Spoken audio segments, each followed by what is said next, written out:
Muy bien, pues ya estamos, ya está grabando y estamos ya en orden todo.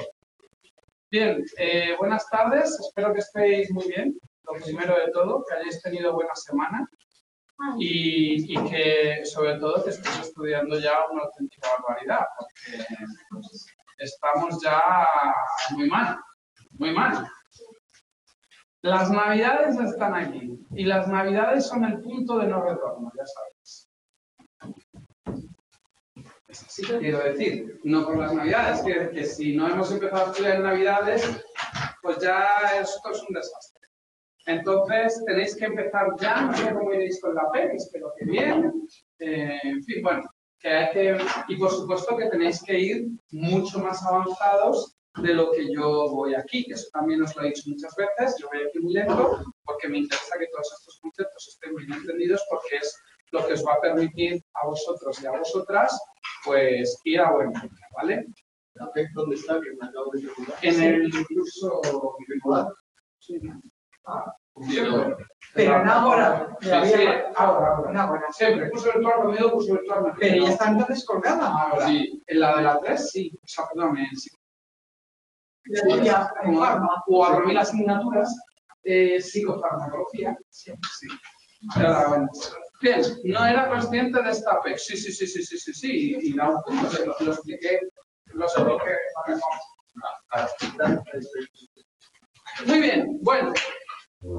Dicho lo cual, no me voy a repetir en las cuestiones de cómo tenéis que estudiar esta parte de los fármacos. Y aunque yo veis que vaya saltando aquí un poquito más, de aquí es donde más os van a preguntar, ¿vale? De esta parte. De la parte de los fármacos, de los usos, de cuándo se utilizan más, de los efectos secundarios, etc. Entonces, yo voy más rápido aquí porque es una cuestión de estudiar y de entender, oye, pues este se utiliza cuando hay riesgo de suicidio, este tiene más sedación o ganancia de peso, este funciona bien también para la manía o para la depresión. Esas cuestiones no abundo mucho en clase porque son fáciles, pero son de donde más os van a preguntar. ¿De acuerdo? Bien. 10 o 12 preguntas. De las 30, bueno, pero en total, no solo del tema 1. Sí, la mitad más o menos, mínimo, sí. Gracias a los comandos. Vaya. Pues es muy importante, ¿eh? O sea, no le doy tanta importancia, o sea, no le dedico tanto tiempo porque, bueno, pues porque es más fácil, ¿vale? Bueno, dicho lo cual, estábamos hablando de cerrar, metimos voces aquí.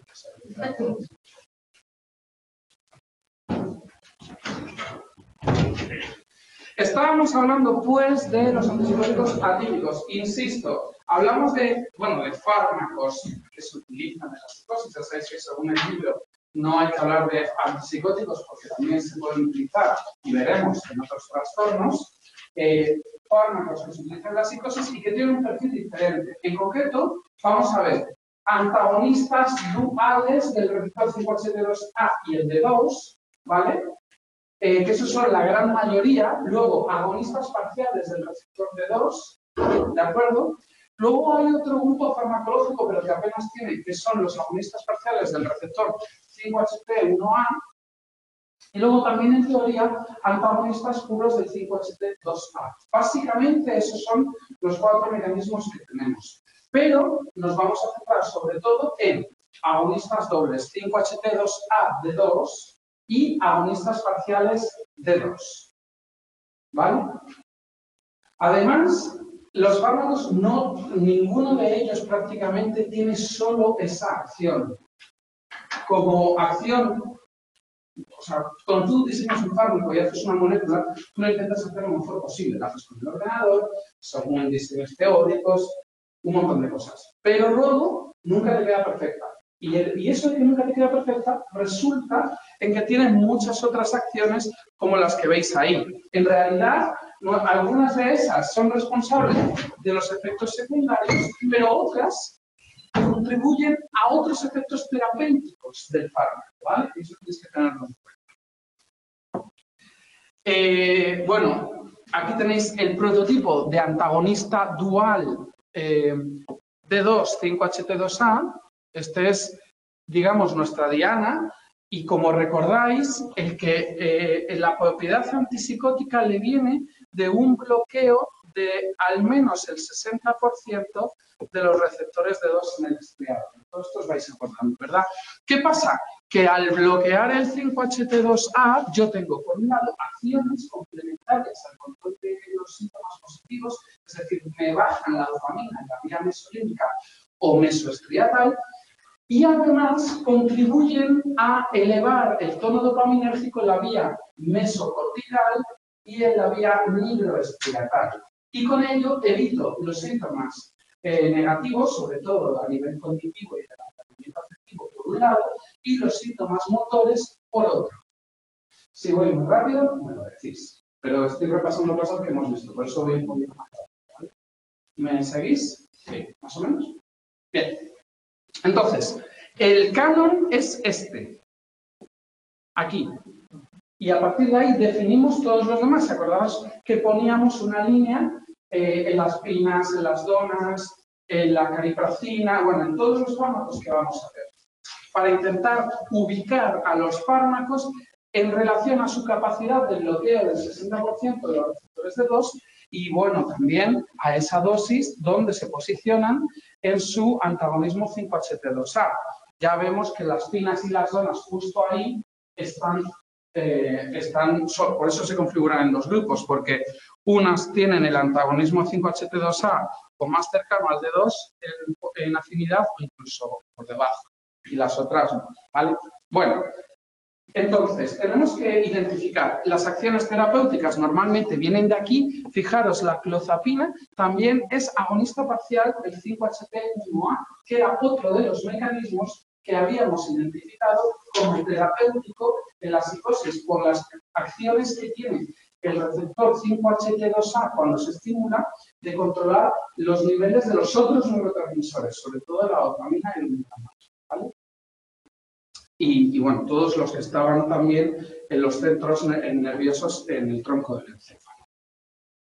Pero también hemos visto que hay algunos receptores responsables de los efectos secundarios. Y aquí tenemos los que ya habíamos visto con los antipsicóticos convencionales. El receptor histaminérgico, H1, el M1, el alfa-1, ahí está también. Y estos pues producen ganancia de peso y somnolencia, sequedad de boca, alteraciones en el sistema nervioso periférico, autónomo, y la hipotensión ortostática, la somnolencia también, los mareos, etc. Pero también habíamos identificado algunos receptores que pueden ser útiles, por ejemplo, para también el control de la depresión y la manía, como el 5HT7, bueno, veremos que el antagonismo 5HT6 también mejora la cognición, específicamente en personas con esquizofrenia. Y bueno, el 5HT2C es otro de los receptores que tenéis que fijaros muy bien porque es el responsable de acciones antidepresivas, ¿vale? Acciones antidepresivas. ¿Por qué? Ya lo veremos más adelante. Bueno, no, ya lo hemos visto, ¿qué leches? Que había receptores 5HT2C, o sea, perdón, neuronas con receptores 5HT2C que son dopaminérgicas y noradrenérgicas que tienen su origen, por un lado, en el área tegmental ventral o en el locus ceruleus, y que la dopamina, cuando se une a los receptores 5HT2C que están aquí en los cuerpos celulares, perdón, la serotonina, las activa. Bueno, perdón, en una interneurona, no lo estaba diciendo bien, que una interneurona. Si no, no funciona el circuito. Entonces, la serotonina activaría a la interneurona que inhibiría a la siguiente. ¿Qué pasa? Que si yo bloqueo el 5HT2C en esa interneurona, pues desinhibo a la neurona noradrenérgica o a la neurona dopaminérgica. Por eso, el 5HT2C pues, es importante para explicar las acciones antidepresivas porque eleva el tono noradrenérgico y dopaminérgico en la corteza.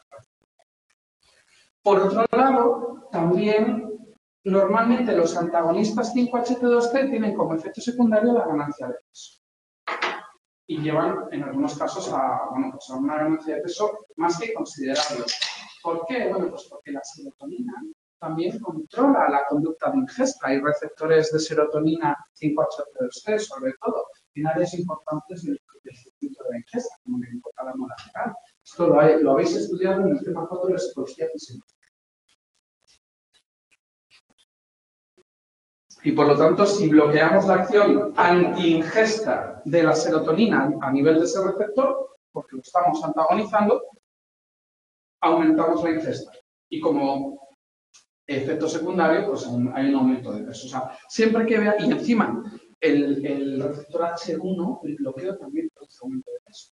O sea, la clozapina, ya solo entendiendo el perfil farmacológico, viendo esto, ya me podríais decir, bueno, pues mira, yo ya he visto que sí, que tiene efectos antipsicóticos, además es atípico porque es un dual, bloquea el 5-HT2A, pero además también sé que va a tener efectos antimaníacos y antidepresivos, pero con una contrapartida de ganancia de peso por el H1 y el 5-HT2C y además de somnolencia y de pues boca seca, visión borrosa, hipotensión ortostática, que es el mareo que me da cuando me levanto de repente y está tumbado.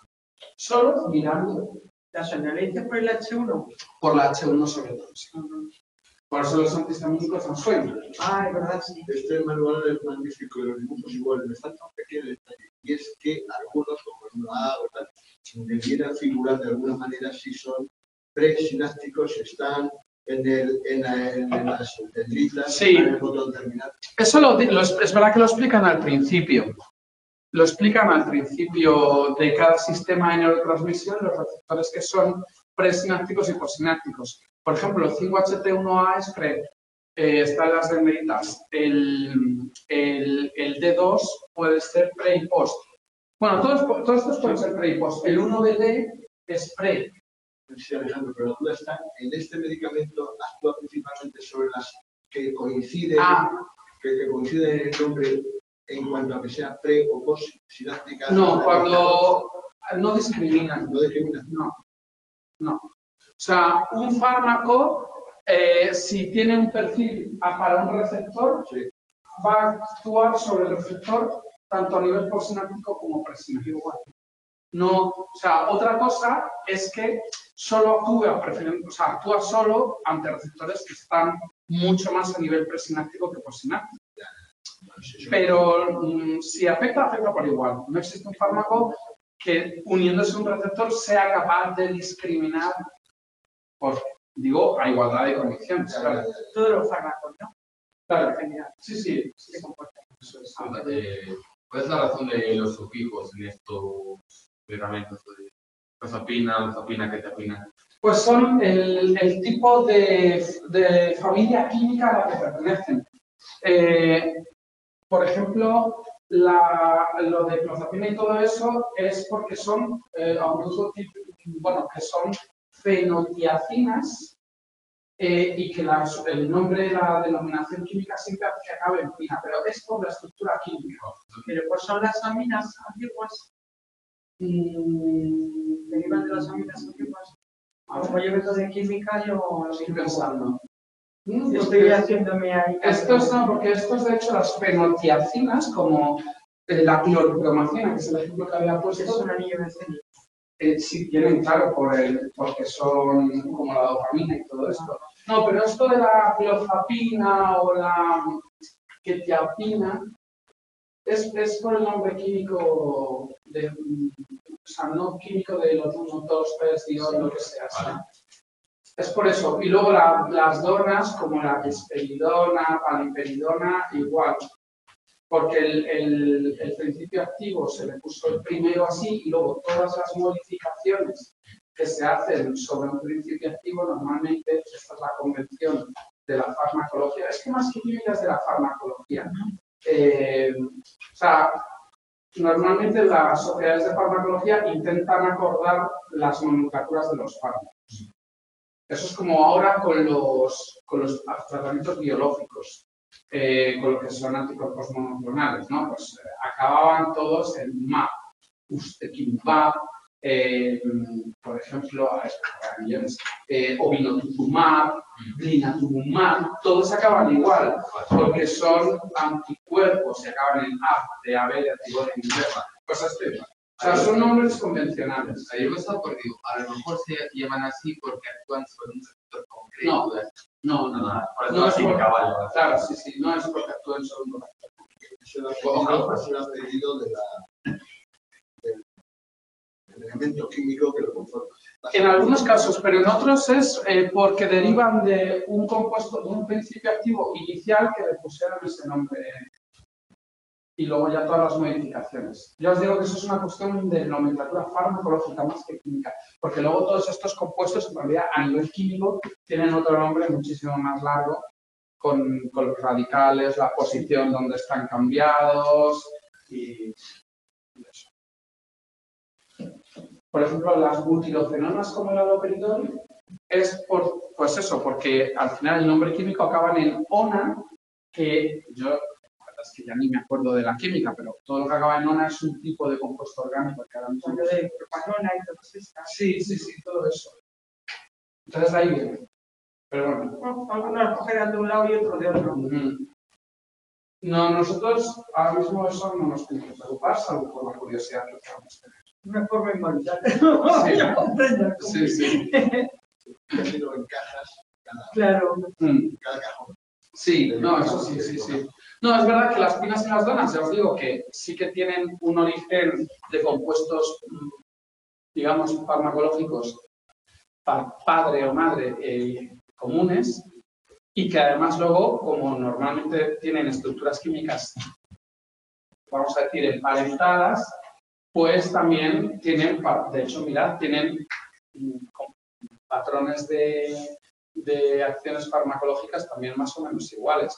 El ejemplo que os ponía al principio con el 5-HT2A y el aquí, fijaros las pinas que lo tienen más o menos alejado y las donas lo tienen al otro lado, ¿veis? O sea, bueno, este es el no. Este lo tienen más acercado, o sea, más cercano. Lo tiene más a la izquierda y este lo tiene. Claro, las pinas más alejado, como este, un poquito más. ¿Veis? En algunos casos. Y luego las donas, pues mucho más cercano y en algunos casos. O sea, ese tipo de cuestiones. Pero no os tenéis que preocupar por eso, ¿vale? O sea, en absoluto. Vosotros tenéis que salir, obviamente saber si un fármaco es una fina o una dona, pero es que eso no tiene ningún secreto. Se acaba en fina, es una fina y se acaba en dona. Ojalá os pregunten eso. ¿Vale? Y luego cada uno de los fármacos sí que tenéis que, bueno, pues ir sabiendo ahora, que vamos a ver algunas cuestiones. Entonces os digo de la clozapina, verdaderamente saber que es una polifarmacia intramolecular, como os pone en el libro, que tiene un montón de acciones, que se utiliza cuando, bueno, esto ya lo dije en la clase anterior, cuando no funcionan los otros, o sea, es muy efectiva, pero el patrón de efectos secundarios es tan fuerte que se reserva como último recurso cuando las otras no funcionan, ¿vale? Es que estoy buscando dónde fechas está aquí la clozapina. Al principio. El dibujito sí, pero quiero ver aquí el texto. Es que están súper separados los dibujos de logo. Sí, en el libro sí. Del libro es la página Sí, 222. Aquí está, Sí, fijaos. pues la acabo de dejar que ahora. Bueno, pues entonces de la clozapina es lo que os dice, que tienen esos despertares porque verdaderamente funciona muy bien para tratar los síntomas psicóticos. Pero ¿qué pasa? Que tiene un montón de efectos secundarios, pues como somnolencia, incremento de peso y que, bueno, pues que muchas veces... y la granulocitosis, que os expliqué el otro día, ¿vale? Entonces, pues yo os digo que verdaderamente se deja cuando ya no No hay otros que funcionen. Bueno, la olanzapina es el de los... Tanto clozapina y olanzapina fueron de los primeros. Seguimos hablando de pinas y la olanzapina, el problema que tiene también es el aumento de peso, ¿vale? No es tan efectivo como la clozapina, que ya os he dicho que es quizás de los más efectivos para el control de la psicosis, pero bueno, es el siguiente. O sea que también es verdad que tiene bastantes efectos secundarios, ¿vale? Ahí os pone también que se utiliza para gente con agitación, con manía bipolar. Bueno, pues es otra de las características que pues, tenéis que ir aprendiendo, ¿no? Os pone cuestiones de si está disponible para su inyección intramuscular. La quetiapina es un poco especial porque tiene, por el patrón de afinidades a los diferentes receptores que tiene, podemos, eligiendo la dosis, centrarnos en una dosis más, digamos, hipnótica o una dosis más antidepresiva o una dosis ya antipsicótica. En función de cómo vamos incrementando la dosis, vamos llegando a receptores que, bueno, pues tienen esas funciones. Entonces, mirad. Aquí. Por eso se llama que es el fármaco de los ricitos de oro, ¿no? Entonces, con la dosis más baja, como tiene más afinidad con el receptor H1, es al primero que llegamos con la dosis bajita, porque es el que es más afín. Si vamos aumentando las dosis, pues fijaros que vamos llegando, en este caso, a bloquear el transportador de noradrenalina, también al 5-HT2A, al alfa-2, al 5-HT2C, ¿vale? Y al 5-HT7 y al agonismo parcial 5-HT1A. Entonces, insisto, eso hace que con 50 miligramos sea puramente antagonista H1, es decir, hipnótico, ganancia de peso. Si seguimos aumentando la dosis a 300, ya tiene un perfil más antidepresivo. ¿Por qué? Bueno, pues porque es un bloqueo transportador de noradrenalina, ¿vale? Y eso eleva la noradrenalina cuando ya nos metamos en el tema 2 en algún día de la vida, veamos las bases biológicas de los trastornos depresivos, veremos que una de las hipótesis iniciales era que había bajos niveles de noradrenalina. Obviamente no es la película completa, pero aumentar los niveles de la noradrenalina suele tener efectos antidepresivos, ¿vale? Y luego, por fin, ya, si seguimos aumentando, llegamos a la parte antipsicótica con 800 miligramos, que ya por fin llegamos al D2. Lo que quiere decir esto es que el receptor D2, o sea, la quetiapina tiene muy poca afinidad por el D2, porque para llegar a bloquearlo tenemos que subir muchísimo la dosis. Pero bueno, es muy útil para en función de lo que nosotros queramos, pues ir tratando pues diferentes trastornos, ¿no? Una pregunta. Sí. Si se aumenta la noradrenalina, Sí. ¿tendrá que haber unos receptores capaces de asimilar tanta noradrenalina aumentada? Sí.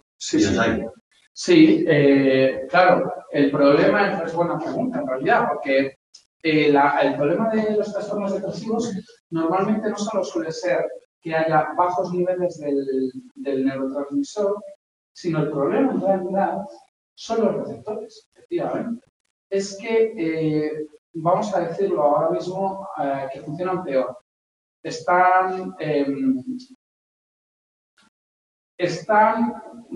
digamos, con un exceso de funcionamiento. Hay una regulación que procede de que hay poco neurotransmisor por otro lado. Es decir, como hay poco, se han desarrollado una actividad anómala para intentar compensar. Y eso parece que es lo que genera, o en parte, los trastornos depresivos de un componente psicológico brutal. Nada, vamos a reducir la parte únicamente biológica, pero la parte biológica es esta. Por eso lo que hay que hacer es elevar el tono de los neurotransmisores para que los receptores ya no tengan que estar con esa actividad tan exacerbada porque ya hay suficiente. Entonces puedan bajar su actividad y justo cuando se produce ese cambio en la actividad del receptor es cuando empieza a nivel ya visible las acciones antidepresivas. Por eso, y ya lo veremos cuando lleguemos al tema correspondiente, hay un decalaje, hay un espacio de tiempo que pasa entre que, de unas 3 semanas más o menos, entre que yo tomo el antidepresivo, sobre todo si es de estos que sube los niveles de neurotransmisor, y empieza a tener efecto. 3 semanas. Por eso, como psicólogos es muy importante instruir a los pacientes en decir, oye, es normal que tardes, no te descorazones si empiezas a tomar el comprimido y no notas nada. Que de hecho lo primero que van a notar son los efectos secundarios. El problema con la sertralina, con la paroxetina y todo esto es que lo primero que se nota son los efectos secundarios. De aplanamiento afectivo, de incremento de ansiedad con la sertralina al principio, pérdida del deseo sexual con la paroxetina. Pero cuando ya eso pasa y el nivel elevado de serotonina, en este caso, regula el receptor, es cuando empiezan los efectos antidepresivos. Entonces, respondiendo a tu pregunta, más bien lo que ocurre no es que haya suficientes receptores, es que los que están van a normalizar su funcionamiento. Y eso es lo que andamos buscando. Vale. A ver si hay algo en casa.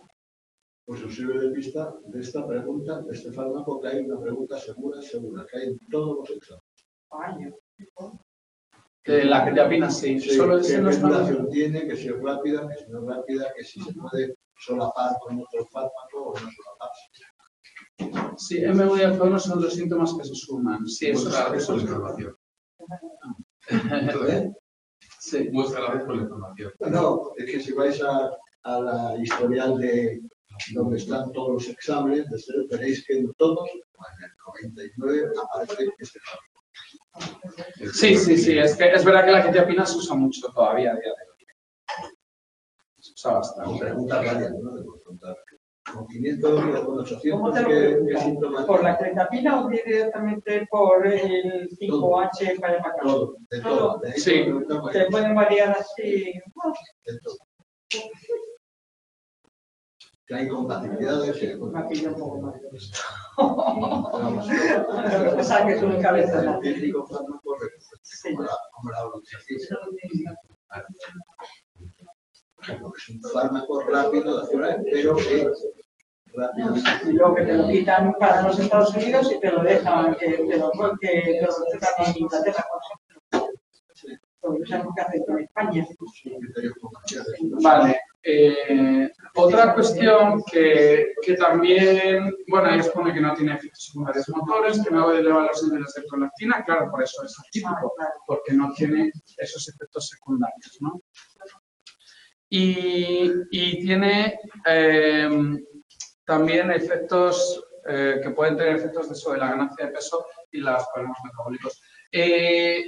Otra cuestión que quiero incidir aquí, porque va a salir bastantes veces, es que si nosotros bloqueamos el transportador de noradrenalina, como hacíamos con la dosis intermedia de la quetiapina, indirectamente, bueno, directamente vamos a aumentar los niveles de noradrenalina. Claro, si bloqueamos el transportador, pues aumenta la noradrenalina en el desbloqueo sináptico.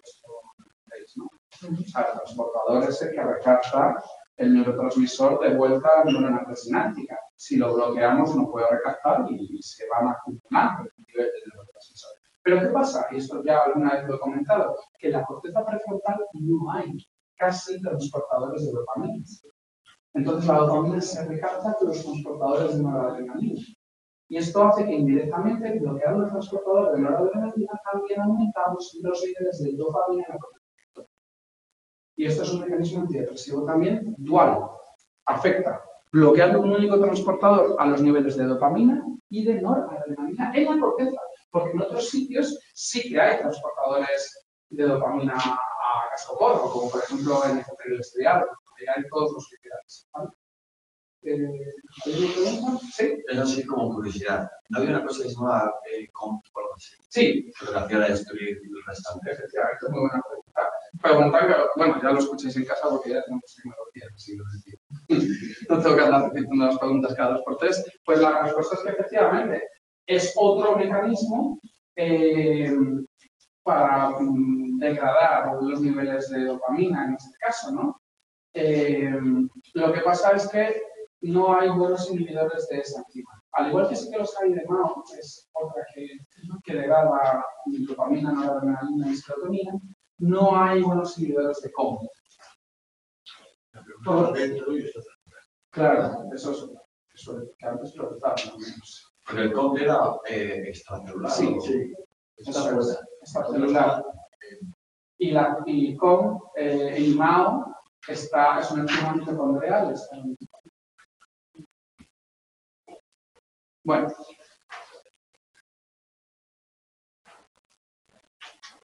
Luego, bueno, aquí no podemos tampoco ir yendo uno a uno. Por ejemplo, la senapina, pues ya vais viendo un poco el perfil de cada uno de ellos y veis lo que os dice y pues ya está, os quedáis con las cuestiones fundamentales, ¿no?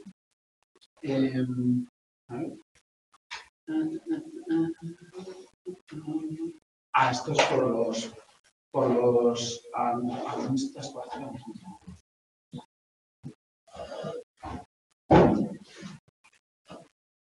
Hasta luego. Adiós. Bueno, entonces sigamos. Vais con la senapina, que es lo que nos cuenta, que es una mirtazapina. La mirtazapina es un antidepresivo pues con un perfil muy interesante. Yo siempre digo que tiene un efecto secundario que es la ganancia de peso, porque de mirtazapina, pues os le llaman mirtazampina, ¿no? Que me queda por zampar, para que no se os olvide. Pero bueno, que ahí os puede poner que se puede utilizar según necesidad, con una formulación sublingual, porque no se absorbe bien en el estómago. Bueno, sobre todo, insisto ya aquí de los diferentes fármacos, pues tenéis que ir utilizando, viendo en qué cuestiones son especialmente útiles, ¿no? Útiles. Pues hay la azotepina, pues 5-HT2C, 5-HT7 para depresión, para manía. Vale. Y luego tenemos ya las donas y el ron ¿no? De las donas tenemos sobre todo risperidona y paliperidona, ¿vale?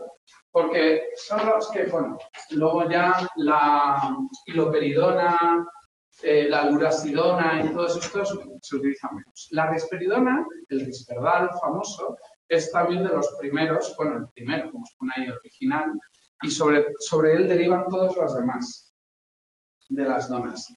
En España se utilizaba muchísimo, bueno, se sigue usando muchísimo. Es verdad que es el único aprobado para, en España, niños y adolescentes, ¿vale? Porque esto es un problema, claro, no hemos hablado de esto. Esto los que hagáis el máster de Psicología General Sanitaria, que no sé, ¿quiénes queréis hacer el máster de Psicología General Sanitaria? Bueno, no sois absolutamente todos, no está mal. Bueno, los que espero que lo consigáis, sabéis que es dificilísimo entrar, pero también vamos a aumentar el número de plazas de 120 a 600. Gracias a ti. Bueno, y a los millones de Pedro Sánchez, a ver si llegan. Pero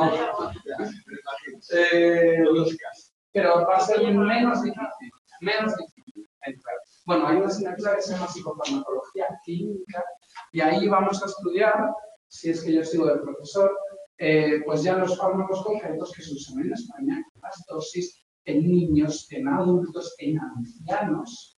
Porque, insisto, hay un componente de psicosis infantil, esquizofrenia infantil, que existe, es poco frecuente, pero claro, ¿cómo lo tratas? ¿Por qué no se puede utilizar fármacos en niños? O, desde luego, aprobados no. Luego, pues, hay usos, lo que se dice fuera de ficha, incluso si el caso es muy grave, pues usos en unos fármacos que son experimentales, usos compasivos, que se llaman, en fin. Pero no hay mucho abanico terapéutico, ¿no? Entonces, la risperidona en España es el que está aprobado, o por lo menos, sí, yo creo que sigue estando. Sigue siendo. Pienso y pregunto por sus bajos efectos negativos. Y sobre todo porque cuando se han hecho estudios en niños son difíciles de hacer y sabéis que tiene un perfil de seguridad y de eficacia. Son las dos cosas. O sea, que funcionan o suficientemente bien a otras alternativas y que justifica su uso. Porque muchas veces hay que demostrar, cuando se están investigando fármacos, no solo que funcionan, sino que funcionan mejor que las alternativas existentes. Porque si no, te quedas por ahí. Bueno.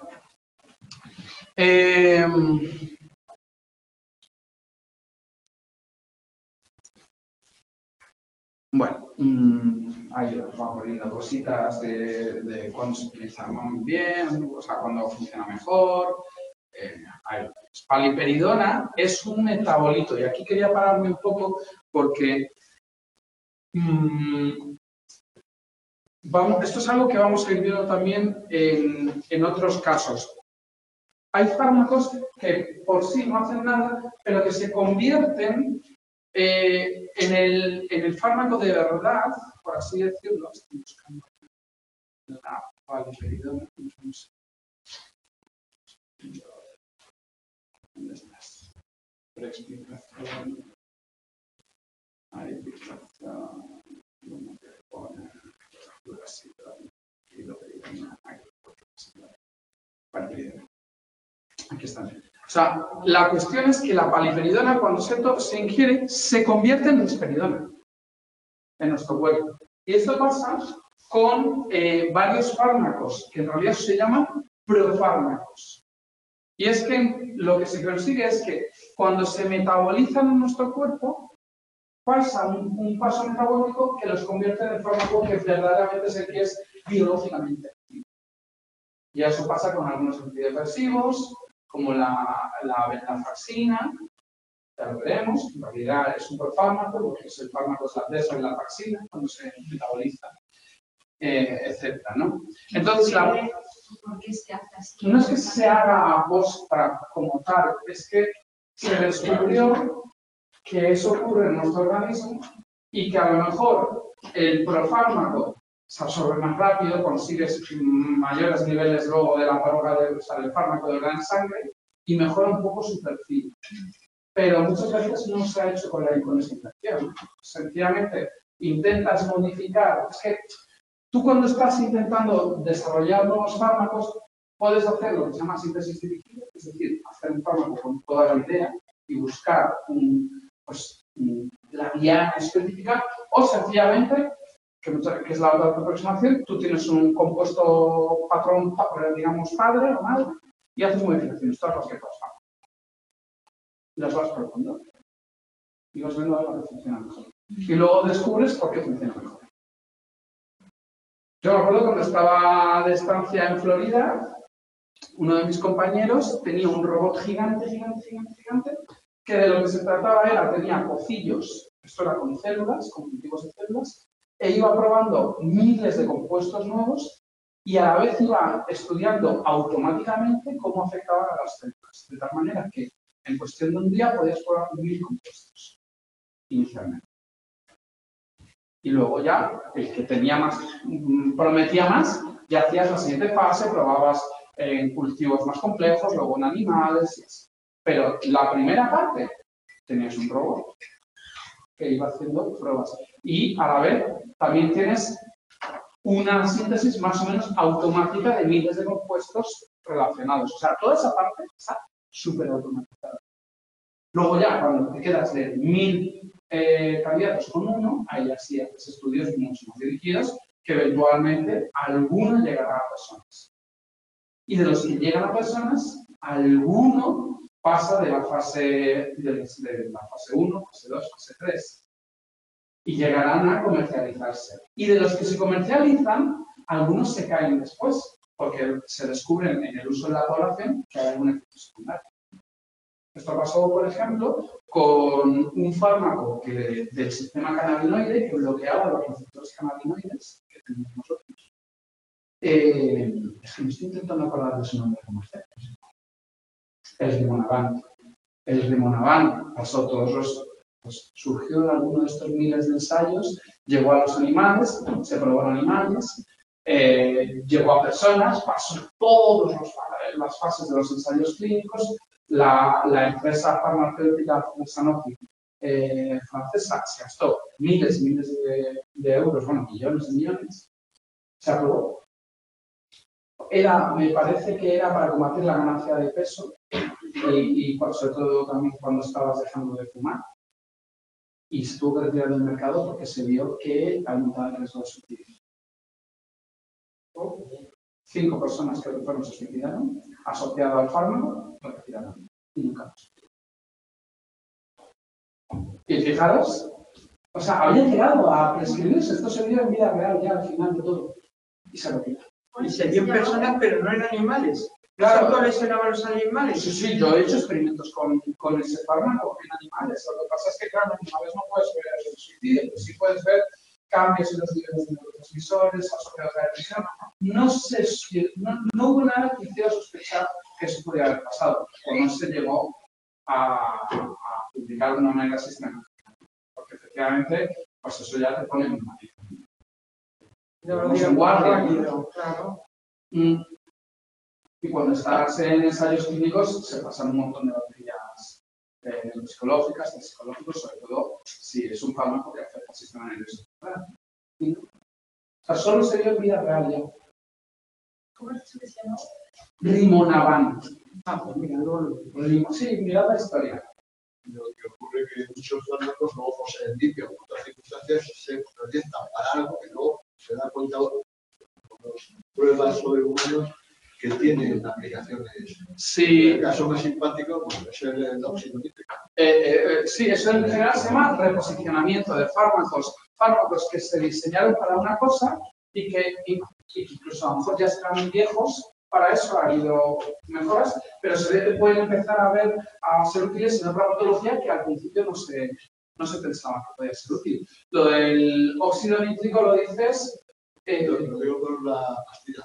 Sí, efectivamente, el sildenafilo, el tadalafilo, todos estos son inhibidores de la fosfodiesterasa 5 y, claro, como favorecen bueno, lo que hacen el óxido nítrico en el endotelio vascular favorece la vasodilatación y pues son útiles para la. Y estos son fármacos que inicialmente se utilizaban en la hipertensión pulmonar, curiosamente. Y de hecho se siguen utilizando en la hipertensión pulmonar. Claro, es que hay un montón de historias súper curiosas. Esto de los fármacos es un mundo súper chulo, la verdad. Aunque a nosotros como psicólogos lo que nos tiene que importar es la parte psicológica de qué fácil. Claro, yo me acuerdo cuando estaba haciendo la cátedra que un profesor de psicofarmacología de la Autónoma me preguntó, dice, pero vamos a ver, con el fármaco para la alopecia, claro, espera, que no lo sé, esta historia me la sé también. Finasteride es un inhibidor de la 5-alfa reductasa, que lo que hace es transformar, bueno, esto lo hemos visto en el tema de la psicología fisiológica, transforma la testosterona en dihidrotestosterona. Entonces, ¿qué pasa? Ese fármaco que se utilizaba para la hiperplasia de próstata se vio que en la alopecia androgénica pues tenía otro caso, efectivamente. Pues todo esto. ¿Y yo qué estaba hablando? Luego hay otro caso también muy curioso, también del sistema cannabinoide. Yo como estudio sistema cannabinoide, pues me lo sé más. De inhibidores, había un fármaco que se utilizaba, me parece, para algo de dolor, que es un inhibidor de la enzima que degrada los endocannabinoides. Igual, para aumentar los niveles de endocannabinoides. Bueno, pues también, no me acuerdo aquí cuál fue el efecto secundario. Este no había llegado a comercializarse todavía, pero claro, y se paró automáticamente la investigación. Inhibidores de la FAP, la enzima que inhibía era la amidohidrolasa de ácidos grasos. Si queréis investigar la historia, sí, esto es el nombre, las siglas de la enzima que inhibía este fármaco. Vosotros poned inhibidores de la FAP, de la amidohidrolasa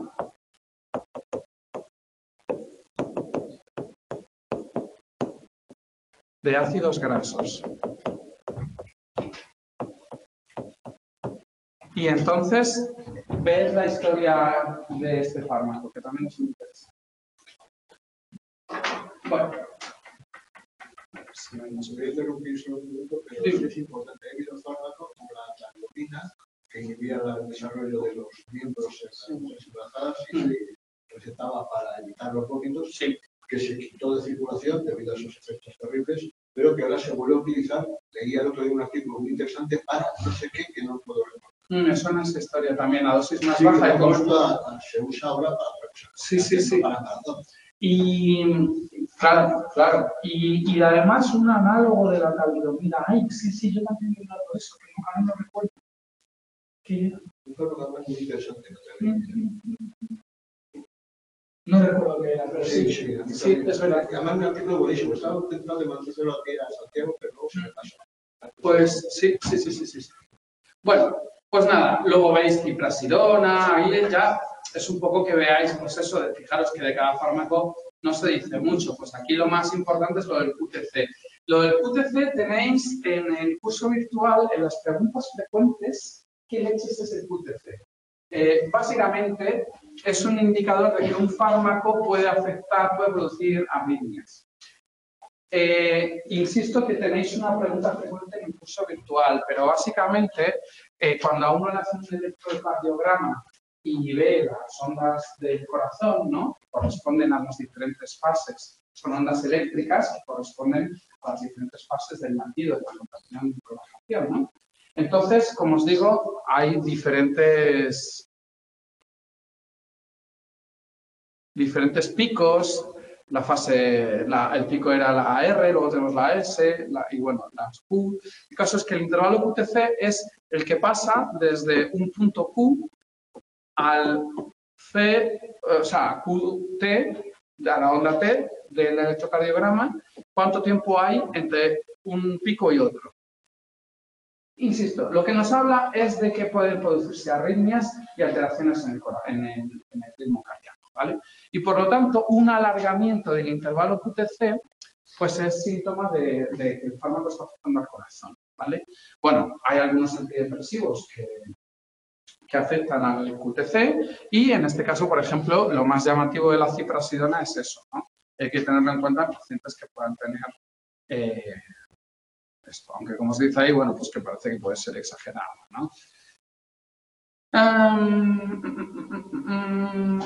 Y aquí lo que más nos interesaría es que, bueno, pues se utiliza como mantenimiento en la esquizofrenia, en la manía bipolar, cuando hay un componente más maníaco que depresivo. Y bueno, pues esas cositas son las que tenéis que ir viendo en cada uno de los fármacos, ¿vale? Pues lo mismo con la iloperidona, la lorazepam, como lo que más nos interesa de cada uno de ellos, en cuanto a utilización, un efecto secundario especialmente llamativo, etc. Una pregunta, a lo Sí. mejor me salgo un poquito, sigo en la ketiapina. Conocí a alguien que era bipolar y a veces le daban como que brotes psicóticos y tomaba ketiapina. ¿En qué, o sea, qué miligramos se puede hacer para que no se dispare de repente a una manía o algo así? No, sí, la ketiapina se utiliza en la depresión bipolar, lo que se llama la depresión bipolar. Es que ya veremos, mirad, en los trastornos bipolares no es bueno dar antidepresivos inhibidores de la serotonina. Porque puedes producir un piraje maníaco, que se llama. Entonces, para intentar compensar esto, a veces, y cuando a lo mejor no encuentras un antidepresivo o un estabilizador del estado de ánimo que funcione, puedes combinarlo con ketiapina.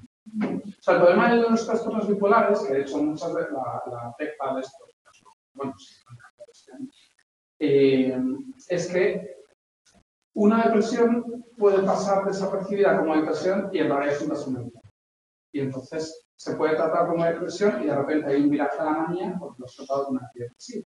Y para compensar y revertir eso se da ketiapina. ¿Vale?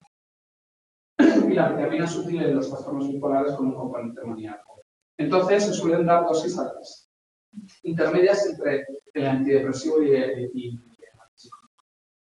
Tipo, Bueno, depende porque luego, si pasamos de 300 a 800, luego hay que ir según lo que tolere cada paciente y porque las dosis son significativas, aunque es verdad que las que tenemos desde los digamos concretos, ¿no? Y luego otra cosa que veremos a lo largo de este tema también importante es cómo tenemos que hacerle la escalada de la dosis y la desescalada cuando se recibe un fármaco. Esto es súper importante, porque podemos estar generando efectos rebotes que incluso puedan ser problemáticos para la vida si no retiramos los fármacos. Cada fármaco hay que retirarlo con una pauta concreta. Al igual que normalmente hay que ir aumentando la dosis poco a poco hasta llegar a la dosis terapéutica para no producir los efectos secundarios brutales, para retirarnos 3/4 de lo mismo. Y como tenéis en el libro, no es lo mismo si pasamos de una pina a nada, o si estamos cambiando fármacos, porque no nos funciona uno y vamos a otro, pasamos de una pina a una dona, de una pina a una pina, de una dona a una dona. Eso implica la desescalada. Con las pilas, por ejemplo, hay que ir mucho más poco a poco que con las donas, ¿vale? Y con el alipiprazol o el brexpiprazol en los países donde está comercializado se puede descontinuar muy rápidamente. Eso viene al final del tema, si no recuerdo mal, y también tenéis que... Esto que acaba de apuntar Alejandro es pregunta de examen, porque eso es decir, ¿cuántas semanas hay que dejar entre un visto de tal? Eso iba a decir, que suele ser pregunta de examen.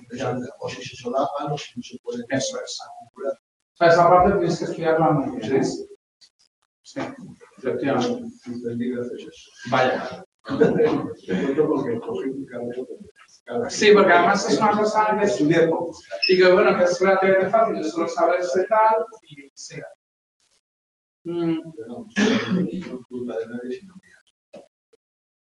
Bueno, así te tenemos un año más. Sobre la media de lo que estudiamos esto de nuestra edad. Una media baja. Bueno, aquí tenéis y luego otros fármacos más experimentales. Estos dos eran unas dianas farmacológicas que prometían bastante, aunque parece que no están siendo todo lo útiles que se pensaba. Son los receptores de aminas traza.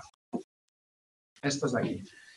Hubo algunos ensayos clínicos, de hecho hay alguno todavía en marcha, pero no han sido muy esperanzadores, la verdad. Cuando se escribió el libro todavía no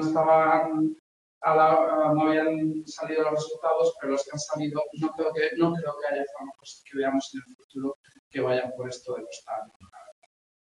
Y la xanomelina, sí tiene un poco más de efecto prometedor, sobre todo se centra en los receptores muscarínicos.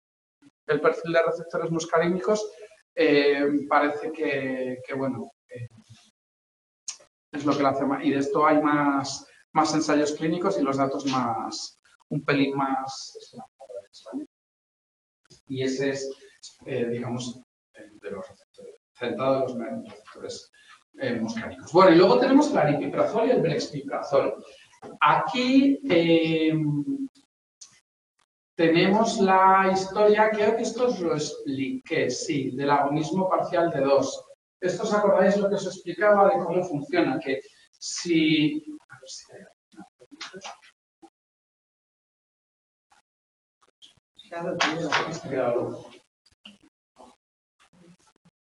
¿Lo he dejado de grabar?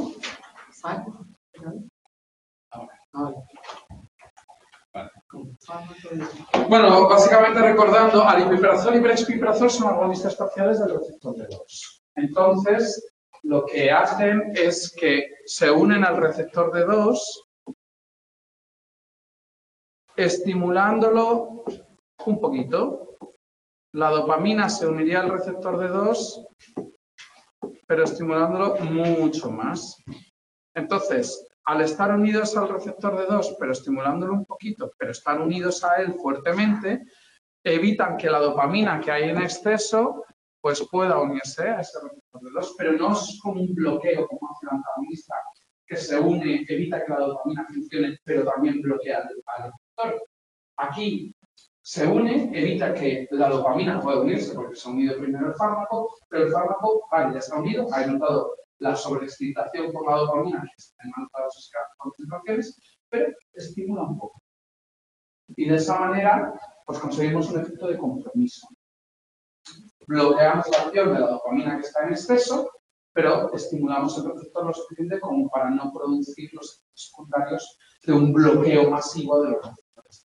Esa es la idea de estos dos fármacos, el aripiprazol, el Abilify famoso, y el brexpiprazol. Luego, como cuestiones importantes y que os tienen que sonar, no producen tanta ganancia de pesos. De hecho, tienen un muy buen perfil cardiometabólico. No se utilizan cuando hay algún paciente que por su perfil es de perfil lipídico, perfil cardíaco, pues sobrepeso y tal, no podemos plantearnos risperidona, clozapina o lanzapina y cosas de estas, pues podemos ir al aripiprazol. Es verdad que luego como control de los síntomas positivos no es tan bueno como los otros, como las finas, por ejemplo. Pero a veces no hay donde elegir.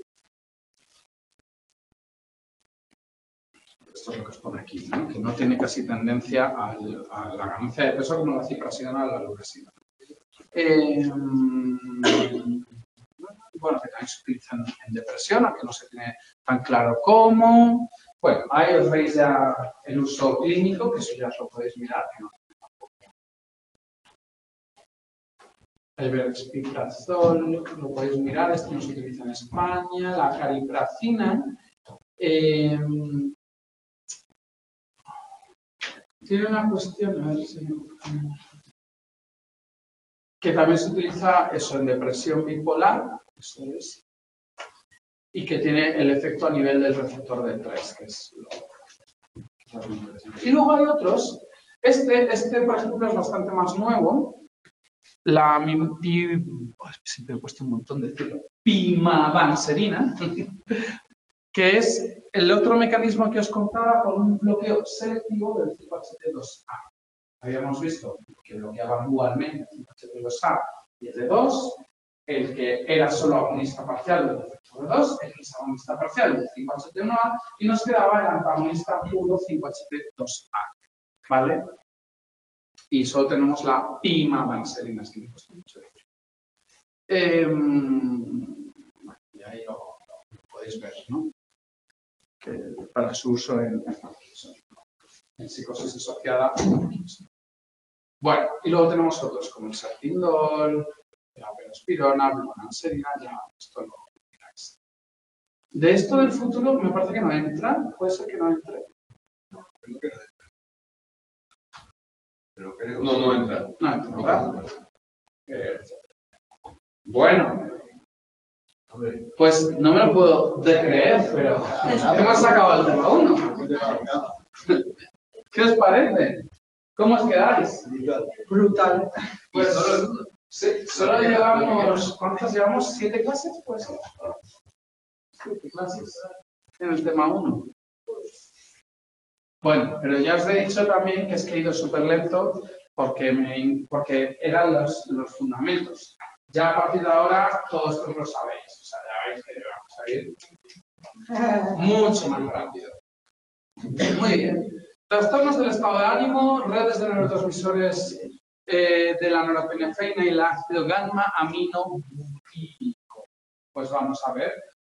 Noradrenalina y ácido gamma aminobutírico, porque la noradrenalina nos faltaba para estudiarla en los trastornos depresivos. Ya hemos ido adelantando que el bloqueo del transportador de noradrenalina que hace la quetiapina a la dosis de 300 miligramos es el mecanismo antidepresivo que utiliza ese fármaco a esa dosis. Pero ahora vamos a entender por qué la noradrenalina o norepinefrina en el mundo anglosajón es importante. Y luego el GABA, básicamente porque el GABA lo vamos a utilizar en trastornos del estado de ánimo del componente ansiogénico, de la ansiedad, del componente más ansioso. Aunque veremos también, y esto lo quiero que quede claro desde ya, que el tratamiento de elección a largo plazo para los trastornos de ansiedad no son las benzodiazepinas, que son los fármacos que van a actuar a nivel del GABA. No son. Los fármacos de elección para el tratamiento a largo plazo de los trastornos por ansiedad son los inhibidores de la recepción. aunque ya nos meteremos en este tema mucho más. Bien. Bueno, pues este tema, el tema 2, está compuesto de los capítulos 6 y 7, como no podía ser de otra manera. La primera parte es la parte de bases biológicas y la segunda parte de pues trastornos, o sea, de aspectos farmacológicos, ¿no? Como siempre. Entonces, bueno, pues como empezamos una parte, bueno, de aquí me parece que no sé si entra todo el capítulo, me parece que sí. De esta parte de la parte clínica, ¿no? De los aspectos de los trastornos por ansiedad, del estado de ánimo en general, pues lo veis, esto ya habéis estudiado psicología, esto lo conocéis más que de sobra, ¿vale? Los requisitos diagnósticos, bueno, apatía, estado de ánimo depresivo y luego alguna de las cuestiones asociadas de esas constelaciones sintomáticas que van siempre acompañando a la apatía y al estado de ánimo depresivo, que son alteraciones del sueño, ganancia de peso, agitación psicomotora, fatiga, sentimiento de culpa, disfunción ejecutiva o ideación. Como digo, voy rápido porque esto luego ya lo habéis visto. Esto en cuanto al trastorno depresivo mayor. Luego tenéis toda la parte del trastorno maníaco, la parte del trastorno bipolar, con todas sus posibilidades. Ahí os identifica un montón de subtipos más allá de los tipos clásicos 1 y 2, ¿no? En los que, bueno, en el tipo 1 sobre todo predominan los ciclos rápidos de manía con hipomanía. En el tipo 2 es más un tipo depresivo. Bueno, como digo, esto es un mundo, lo repasáis de psicopatología. Luego, todo el componente psicótico que pueda haber en los trastornos del estado de ánimo, que lo hay, por eso hay muchas veces hay que discutir una arquetipina, sobre todo sobre esa arquetipina, en trastornos del estado de ánimo.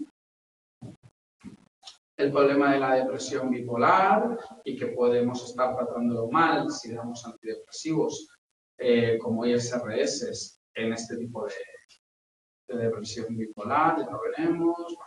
Todo eso, no sé si entra, ¿no? Creo que sí, pues lo repasáis, pero es cosas de psicopatología que habéis estudiado muchísimo más en detalle de la psicología. Me quedan 20 minutos. Bien, pues neurobiología de los trastornos del estado de ánimo. Por fin, mortal, ¿cuáles son?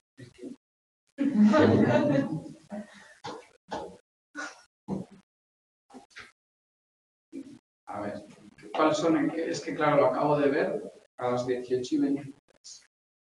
No sé a qué te referías. R. Copatium. Sí. Habla, manifiéstate. Manifiéstate. Se ha muerto. ¿No? Se ha salido. Ah, ¿se ha salido? Sí. Ah, vale. Pues le hemos estampado.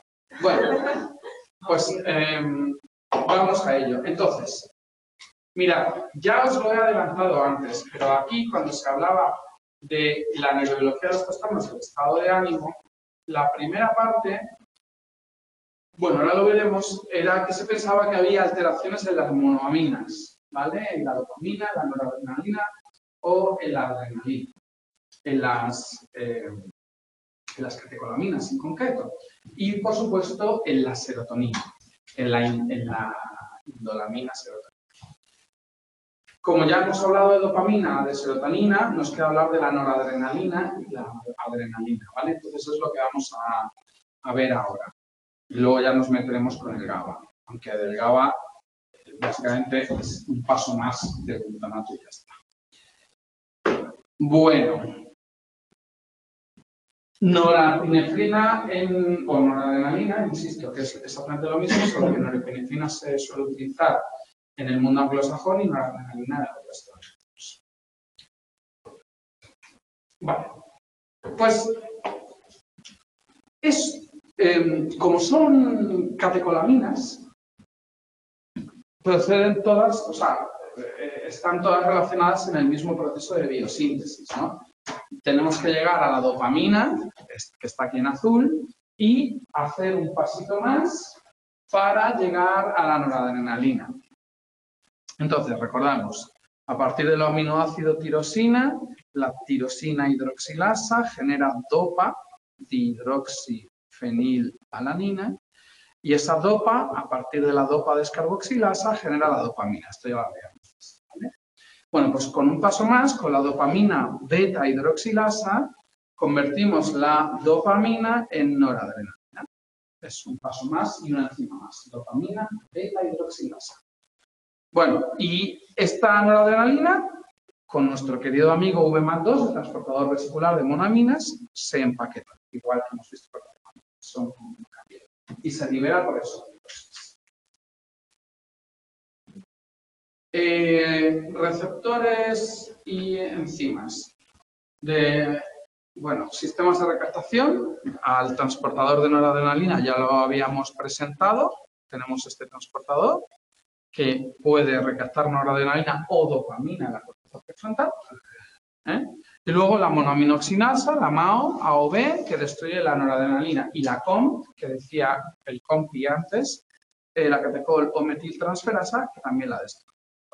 Y aquí vamos bien. ¿Qué vamos? Un neurotransmisor que se Sí, ahora. Bueno, pues nada, ahora los receptores. Aquí es que nos va a interesar más sueltos el alfa-2.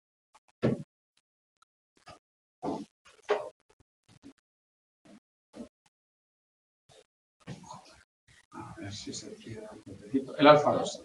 El alfa-2 nos va a interesar más porque es presináptico, ¿vale? Entonces, controla los niveles de noradrenalina. Cuando hay mucha noradrenalina, acaba uniéndose al receptor alfa-2 y corta la liberación del neurotransmisor, como veíamos con el D2 en la dopamina, ¿vale? O el 5-HT1A en la serotonina. Y luego tenemos receptores postsinápticos que se agrupan en dos familias, los receptores alfa y los receptores beta. Cada uno tiene su perfil, hay subtipos, alfa 2A, 2B, 2C, el alfa 1, beta 1, beta 2, beta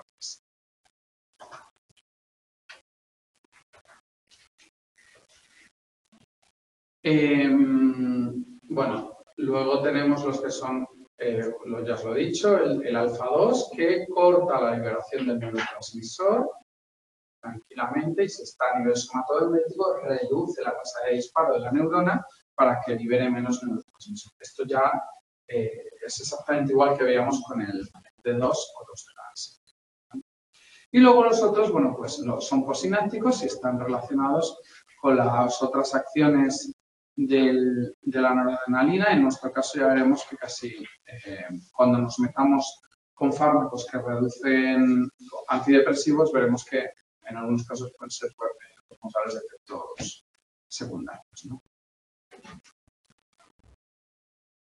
Vale.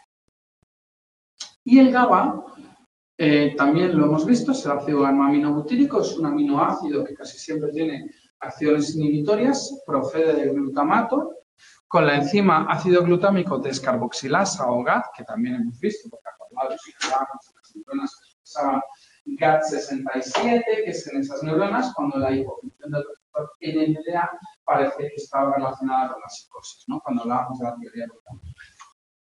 Pues aquí ya nos suena el GAT, la descarboxilasa del ácido glutámico que convierte el glutamato en GABA. Es una enzima más, un paso más. Y por el transportador de aminoácidos vesicular de aminoácidos inhibitorios, el GABA se mete en vesículas, ¿vale? Y se libera. Y luego la enzima GABA transaminasa, la GABA-T, degrada el GABA, ¿vale? Y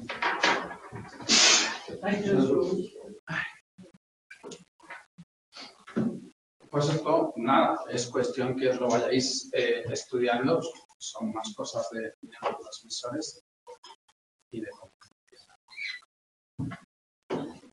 Tenemos un transportador de GABA, efectivamente, Y luego los receptores de GABA son muy interesantes y aquí nos tenemos que meter bastante más en detalle porque nos vamos a centrar sobre todo en el GABA A, en este, y a este le vamos a dedicar toda nuestra atención. Luego está el receptor GABA B, que es metabotrópico. Puede estar presinápticamente, el GABA B. Se unen a él el relajante muscular baclofen, por ejemplo, todos los asociados, los fármacos asociados, que son relajantes musculares, se unen al receptor GABA B para producir ese incremento en la activación del GABA y para producir una relajación. Y luego yo estoy hablando de un receptor GABA C. Aquí hay controversia porque hay dudas sobre si el receptor GABA C en realidad es un tipo distinto del GABA A o no. Porque parece ser que en realidad no es más que un subtipo del receptor GABA A. Pero bueno, aquí se lo pone como un receptor diferente. Pues esto. No creo que esté delante del receptor GABA C porque no se conoce casi.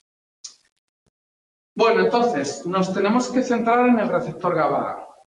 Y esto es muy importante. El receptor GABA A es un receptor ionotrópico, ¿vale? Es decir, es un receptor que está ubicado en un canal iónico y que cuando se une el neurotransmisor a esa zona receptora, el canal iónico se va a abrir, ¿vale? En este caso es un canal de iones cloruro, ¿vale? De aniones. Y claro, el cloro, como bien sabéis, que es un anión, un ion cargado negativamente, si entra al interior de la neurona, pues va a aumentar la carga negativa de la neurona y va a interconectar. Y va a hacer que sea mucho más difícil que la neurona dispare, porque hemos aumentado su potencial negativo. O sea, imaginaros ¿cuál es el potencial de membrana en reposo? 40. 70. Menos 70 milivoltios. El El 55 es el umbral de excitación. Entonces, si partimos de menos 70 milivoltios y hiperpolarizamos la neurona y nos lo llevamos a 80, le va a costar más trabajo llegar a menos 55, que es el umbral de disparo. Pues es lo que hace. Entonces, ¿qué pasa cuando el GABA se une al receptor GABA A? Pues abre el canal de cloro, aumenta la conductancia del cloro y la neurona pues se hace más difícil que dispare. Bien. Que no haya ninguna pregunta en casa. Los que tratan la ansiedad, las benzodiazepinas. Bien, la cuestión es que hay que entender, el receptor GABA es un pentámero. ¿Qué quiere decir que es un pentámero? Pues una estructura compuesta de 5 partes. ¿Vale? 5 partes. Aquí lo tenéis, cada una de estas partes aquí. 5 partes, un pentámero. No todas las 5 partes tienen por qué ser distintas, ¿vale? Puede haber alguna de ellas que se repita, pero son 5 ladrillos. Pueden ser 2 ladrillos del mismo color y otros 3 ladrillos de colores distintos. Pero son 5 ladrillos siempre, 5 unidades. Son 5 proteínas en realidad. Y cada una de ellas, o cada uno de los 5 tipos, como son proteínas distintas, está codificado por genes distintos, ¿vale? Entonces, cada una de esas partes se llaman subunidades del receptor GABA A, subunidades. Son proteínas distintas, subunidades distintas, genes distintos. ¿Qué subunidades hay? Y aquí viene la clave. Y esto no es cuestión baladí, no es que es una línea pasión la bioquímica y está también. Es que, como esté configurado el receptor, qué tipo de ladrillos concretos y cómo estén combinados, hace que tenga propiedades diferentes. Hace que sea un receptor GABA más sensible a ciertos fármacos, a las benzodiazepinas. Hace que sea un receptor GABA sensible a los neuroesteroides y, por tanto, una diana para tratar otro tipo de depresiones o de los trastornos afectivos, por ejemplo. Hace que sea un receptor más implicado en las convulsiones y en los efectos anticonvulsivos de las benzodiazepinas, etc. O sea, insisto, sí es muy importante.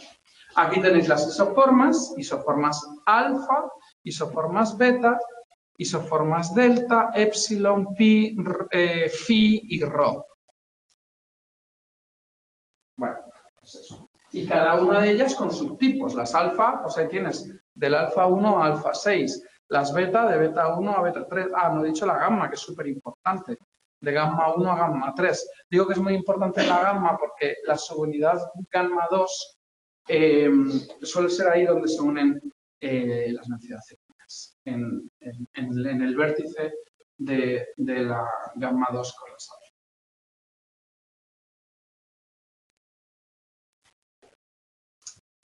Bueno, vamos a verlo en dibujito.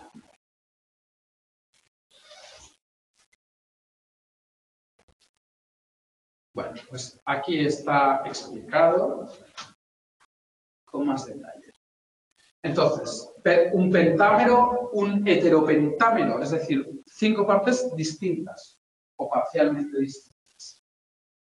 Cada una de las partes, insisto, es una proteína que es una cadena de aminoácidos y esa cadena de aminoácidos, como hemos visto con los receptores acoplados a proteínas G, bueno, pues atraviesan la membrana y pueden tener una parte, bueno, de hecho tienen una parte extracelular, una asa citoplasmática o intracelular y los dominios transmembrana, que estaría la membrana de la membrana, ¿vale? Y de estos, si ponemos 5,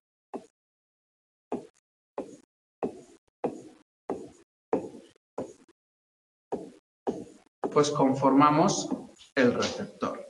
Ahí lo tenéis. 5 de estas subunidades, heteropentámero, constituyen un canal permeable a los iones de cloro, a los aniones cloruro. ¿Cómo os quedáis? ¿Me vais siguiendo o no?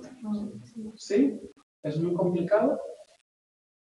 Bueno, hay que madurarlo en casa, ¿no? Sí, Sí, sí, hay que dejarlo ahí en barbecho, que se vaya consolidando todo y bueno.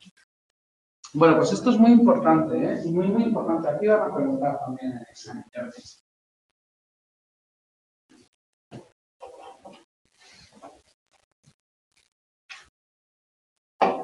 Pues aquí tenemos algunas de las posibles variedades del receptor GABA, los principales subtipos. Fijaos, combinando subunidades alfa, beta, delta, epsilon pi o phi, tenemos unos que sobre todo combinan alfa 2 y gamma 2 y alfa 1, que es donde se unen las benzodiazepinas, ¿vale? Entre las unidades gamma y alfa, gamma 2 y alfa 1. Aquí. El GABA, por contra, está en la unión entre el beta y alfa 1, ¿vale?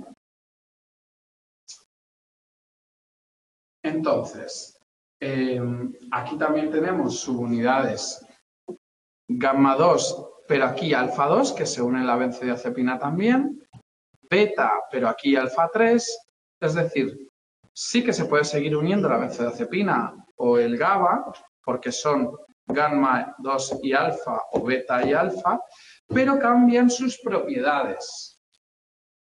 Si os acordáis cuando hablábamos de las interneuronas que podían ser inhibiciones básicas y tónicas, aquí es lo mismo pero a nivel de un receptor. El receptor que tiene subunidades gamma 2 y alfa 1, pues es una inhibición fásica. El que tiene sobre todo delta y alfa 6 es una inhibición tónica mantenida. ¿Vale? Diferencias también en localización, mientras que las que, bueno, pues esta es sináptica, es decir, está dentro de la sinapsis, si aquí se libera el GABA, pues está en la neurona postsináptica, pero, y este es un receptor muy especial, el que tiene subunidades delta y alfa 6 o alfa 4, tiene una localización extrasináptica.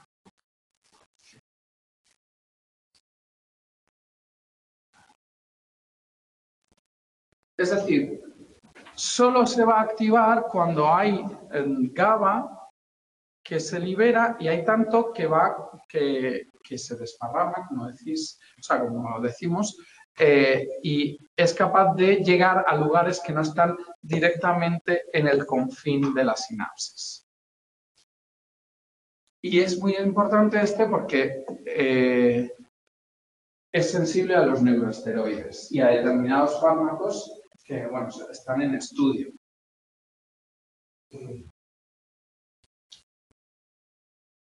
Bueno. Sí. Y hasta aquí nos quedamos. Muchas gracias. Leed todo esto con mucha calma. Seguid estudiando, por favor. Cualquier cosa que necesitéis, pues me escribís un correo. Me parece que no me están llegando los avisos. Yo no sé si hay mensajes en el foro porque no he recibido absolutamente ningún aviso. ¿Sabéis si alguien ha hecho de la tutoría? ¿No? Bueno, lo miraré. Es que me extraña ya que no haya recibido ningún mensaje. Bueno, pues avanzad todo lo que podáis. Nos vemos la semana que viene.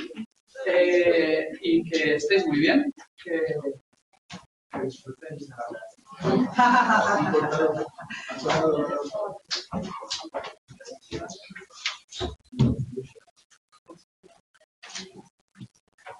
Ya.